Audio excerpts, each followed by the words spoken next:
Sejam bem-vindos a mais uma aula do curso de Sistemas Digitais 1. Meu nome é Marco Simplício e eu vou acompanhar vocês nesse bloco sobre tecnologia CMOS, que é basicamente a tecnologia utilizada para a construção de qualquer coisa computacional atualmente, né? Tecnologia para fazer silício de forma bastante eficiente. Qualquer computador clássico, desktop, notebook, celular, sensor, usa esse tipo de tecnologia.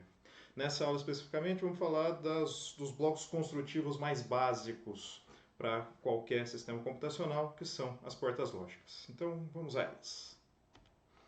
A primeira porta lógica básica é o NOT, né? Então, vamos entendendo 0 como falso e 1 como verdadeiro, que é mais fácil de pensar em operações lógicas. O que o NOT faz é simplesmente negar, né? Se é verdadeiro, vira falso. Se é falso, vira verdadeiro. Então, se é 0, vira 1. Se é 1, vira 0, como está aqui a tabela verdade no meio do slide, na parte inferior. E para representar isso de uma forma razoavelmente simples, tem duas formas. Né? Quando a gente estiver descrevendo algebricamente, né, querendo fazer uma equação em que a gente diz o que está acontecendo em cima de qualquer variável, no caso aqui uma variável x, a gente vai usar o símbolo linha. Né? Então x' significa não x. Quando a gente quiser desenhar um circuito e mostrar que, olha, nesse ponto aqui o x está sendo negado. Se era 0, vai virar 1 ou vice-versa. Então, nesse caso, a gente usa o símbolo que está aqui à direita. É basicamente a bolinha que é o importante. Se ela está sozinha, né, só quero negar aquela operação, a gente coloca um triângulo e a bolinha na frente. Então, essa é a operação NOT. Mais simples do que isso, impossível. Próxima operação, um pouquinho mais complexa, mas nada que alguém que já tenha feito programação não usou antes, é a operação E. Né? Se ambas as entradas forem verdadeiras, então a saída dá verdadeira. Qualquer outra combinação, se tiver uma das entradas falsa, dá falso como saída. Então é exatamente isso que está aqui. Se é 0 e alguma coisa, vai dar sempre 0. Se é 1 e 1, dá 1. E essa é a única situação que dá 1, né? 1 e 1 dá 1. Algebraicamente, a gente vai usar a operação como símbolo, né?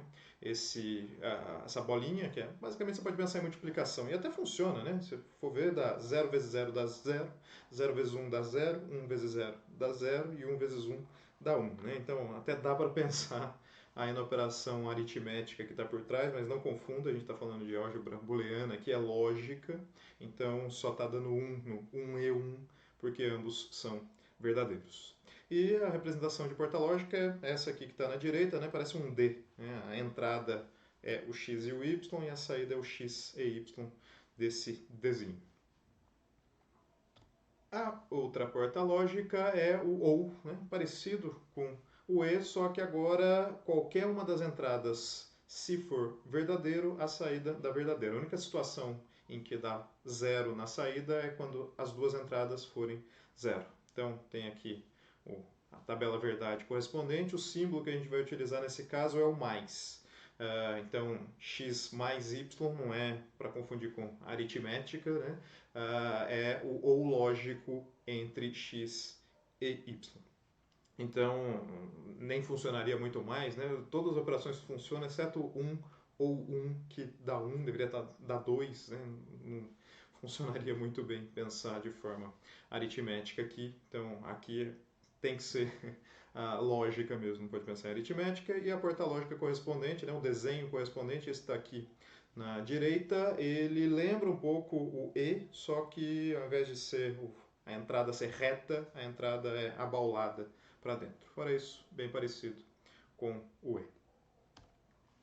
E aí tem algumas operações que são derivadas, né? A gente pode combinar essas portas lógicas. Tem algumas principais, uma delas é o NAND, ou não E. Então o que a gente está fazendo é, se você for olhar o desenho, é simplesmente concatenando o desenho que é o E com a bolinha que é o NOT. Então você tem um X e Y negados. A tabela verdade é bom, a combinação das duas coisas. Né? Se você tinha 1 somente quando as duas entradas eram 1, agora você tem 0 nessa situação e todas as outras situações antes você tinha 0, agora todas as situações você tem 1. Então é não e significa que 1 e 1 negado vai dar 0, qualquer outra situação vai dar 1. E bom, se vocês entenderam o NAND, o NOR, que é o não ou, é tão fácil quanto. Você tinha uma situação no OR em que a única situação em que dava zero era quando as duas entradas eram zero. Agora no NOR você só tem um quando as duas entradas forem zero. Todas as outras situações você tinha um, agora todas as outras situações você tem zero, né? E de novo, a porta-lógica é simplesmente a concatenação do OU com a bolinha do NOT. E a última, que eu vou mostrar aqui, né, tem outras possíveis combinações, mas essa também é bastante relevante, é o OU exclusivo. O OU exclusivo, no final das contas, é parecido com o OU, mas ele não deixa os dois serem verdadeiros, né? Se os dois forem verdadeiros, dá zero como saída. Então é exclusivamente um deles verdadeiro e o outro falso, dá um como saída. Quando for um ou exclusivo 1, vai dar zero. Então você pode pensar no exclusivo como uma operação que vê a diferença entre as entradas x e y. Se x e y forem diferentes, dá 1 como resultado, né? 0 e 1 ou 1, 0. Se os dois forem exatamente iguais, 0, 0 ou 1, 1, então dá 0 como saída. Você pode pensar no exclusivo também como ou no sentido que a gente costuma dar quando tem um prêmio, né? Você pode então levar uma TV ou R$ 1.000 para casa. Aí você pode falar, não, a lógica é eu posso levar os dois, né? Os dois também é válido como um resultado de ou. Mas não é um ou outro exclusivamente. Então a gente tem a operação específica para representar quando é um ou outro de forma exclusiva. E o símbolo que representa isso é o símbolozinho do mais, né, que é o mesmo do ou, só que tem uma bolinha nos arredores aí, dizendo, para diferenciar, né, para deixar claro que é um ou exclusivo. Essas são as portas lógicas que a gente vai precisar, pelo menos nesse início do curso, então vamos ficar com elas. Voltamos na próxima aula com um pouquinho mais de como usar essa lógica e como construir essas portas lógicas usando tecnologia CMOS.